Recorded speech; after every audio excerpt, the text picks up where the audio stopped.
nung sinuportahan ng mga Amerikano ang bangag na Presidenteng Bongbong Marcos na nagbudol sa atin at naniwala naman din tayo. Ayan ang premyo natin. Ang premyo natin ano? Itong mga missile, mga bomba dumating na sa atin para igera ng Amerikano sa China at tayo ang gagawin proxy war. Ang tao, ang bayan, hindi magagapi. Ang tao, ang bayan, hindi magagapi. Ang tao, ang bayan, hindi magagapi.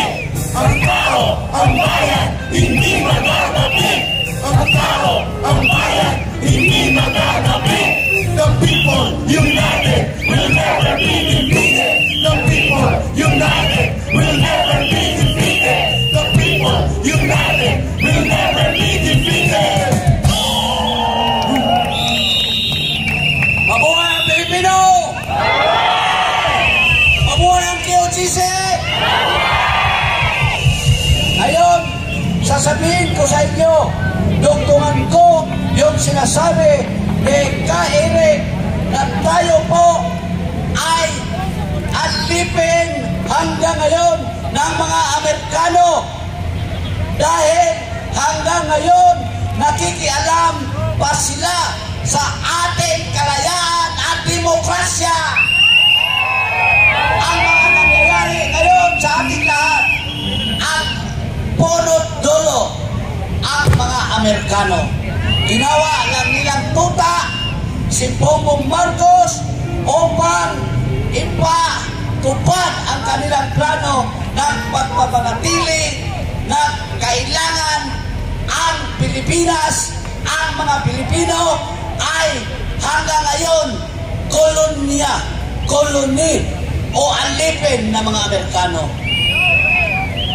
Mga kapatid, mulat sa pool, nung bininta tayo ng mga katsila sa mga Amerikano, ay nagiging alipin na tayo ng mga Amerikano. Ginawa nila tayong alipin sa pakiglaban sa mga Hapon. Diba? Yung gera ng Hapon, hindi atin yun. Gera ng Amerikano yun. At ginawa nila tayong pansangga at alipin upang makipagdigmaan sa digmaan na hindi atin. Pero saan nagmula?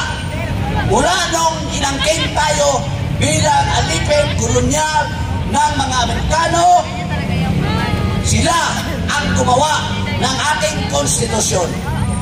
Ang 1935 Constitution ay isang colonial and exploitative constitution na gawa ng mga Amerikano.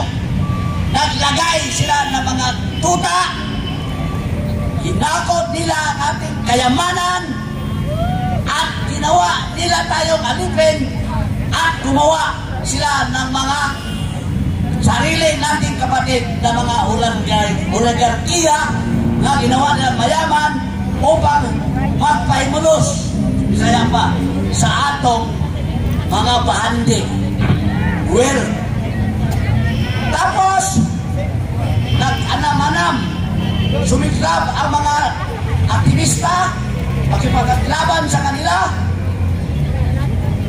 Gumawa na naman sila ng bagong konstitusyon, at yun ang konstitusyon sa panahon ni Marcos, ang 1973 Constitution na gawa din ng mga Amerikano at ginamit ang tuta, ang ama ni Bongbong Marcos, bangag, walang silbi.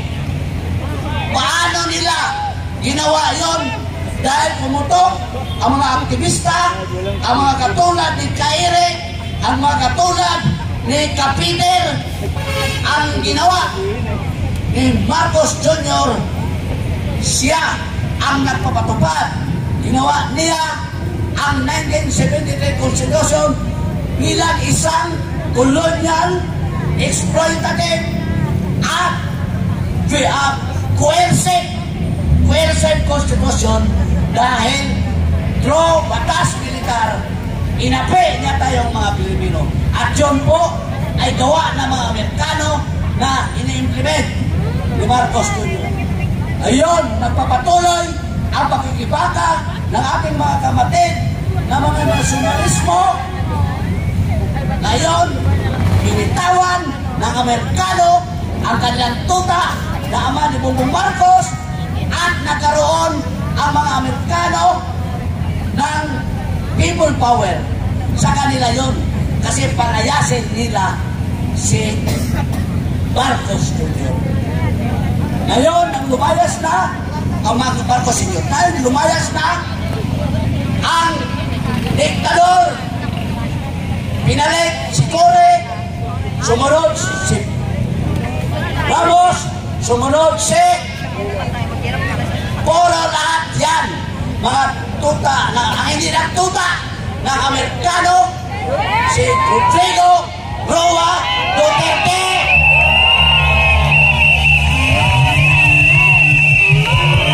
Lahat ng mga tuta yun nandoon sa konstitusyon na magpapatuloy sa mga pang-api at saka paghahakot na ating mga kayamanan ng mga Amerikano. Noong gera ng 1942 at natapos sa 1945, binigyan daw tayo ng mga Amerikano ng kalayaan, Philippine Independence through the Treaty of Manila. Yun, panahon ni Cory, natalo si Cory bilang tuta ng Amerikano, pinaalis ng magic pen ng mga senador ang American US species doon sa Subic at Clark. Akala natin malaya na tayo? Hindi. Bakit? Nung sinuportahan ng mga Amerikano ang bangag na Presidenteng Bongbong Marcos na nagbudol sa atin at naniwala naman din tayo, ayan ang premyo natin. Ang premyo natin ano? Itong mga missile, mga bomba dumating na sa atin para igera ng Amerikano sa China at tayo ang gagawin proxy war. At itong pag-uusig ng mga Amerikano gamit ang bangag na Presidente Bongbong ay plano ng Amerikano against KOJC Pastor Quiboloy. Ngayon, dahil ang katotohanan, merong nagsabi, yung isang Amerikano, si Scott Ritter, di ba? Si Scott Ritter, na isang former intelligence ng Amerika, nagpalabas ng video. Kayo mga Pilipino, mga kayo, mga kayo, hanggang ngayon, koloni pa rin kayo. Ang turing namin sa inyo dahil hindi kayo nakipaglaban sa amin, sabi niya. Ibig sabihin, ang Amerikano, kung tumindig lang tayo ng ating sarili at makipaglaban sa kanila, katulad sa Vietnam, natalo ba ng Amerikano ang Vietnam? Wala, hindi. Umasinso sila. Ito po ang lesson learned natin mga Pilipino, na kapag gusto talaga natin umasinso at mabuwag sa tinikala ng pagkakapos sa kolonyalismo ng mga Amerikano, pagtukan natin ang mga Amerikano at parisin natin ang kanyang topa si Bongbong Marcos. Yun ang dapat natin. Kasi hindi tayo aasingso at walang asahan ang ating henerasyon sa darating na panahon kung kahit sila magiging tuta at alipin ng mga Amerikano. Ibahin natin ang pyramid. Ang pyramid ngayon, ganito.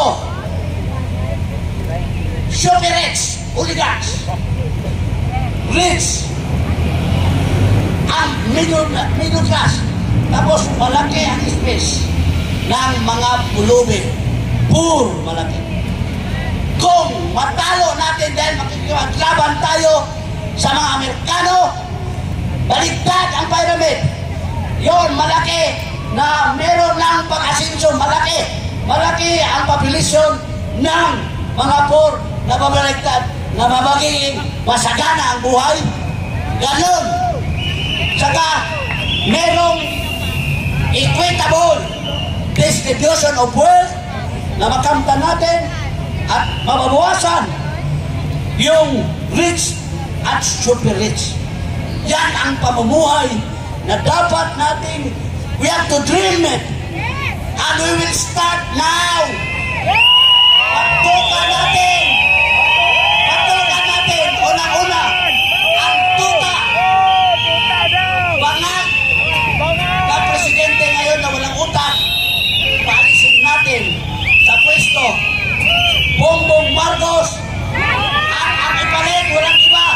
Kundi isang may tapang, may malasakit, at may kakayahan na Vice President, gawin ni Presidente!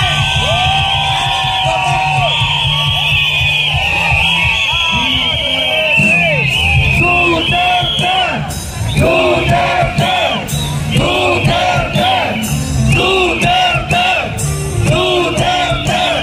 Duterte! Duterte!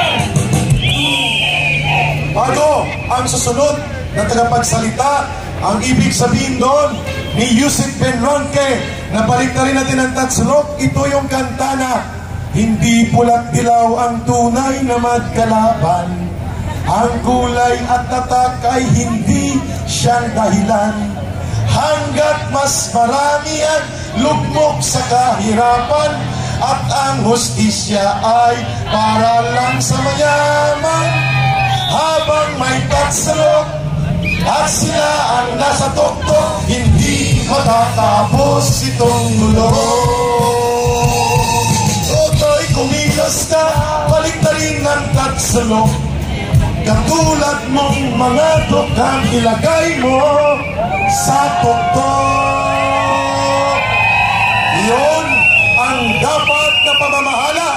Ang mga mahihirap na sektor, magsasaka, manggagawang bukid, mga manggagawa, maralitang tagalungsod, at lahat ng mga uring anak pawis na siyang pinakamarami sa ating populasyon ay hindi habang buhay binibili ng ayuda ang kanilang loyalty sa politiko.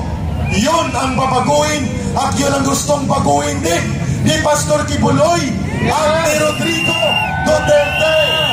Hindi ito personal na politika. Yun ang tinatawag na makatarungan at makataong pamumuno. Justice and equality ang tawag dyan. Social justice, katarungan, panlipunan.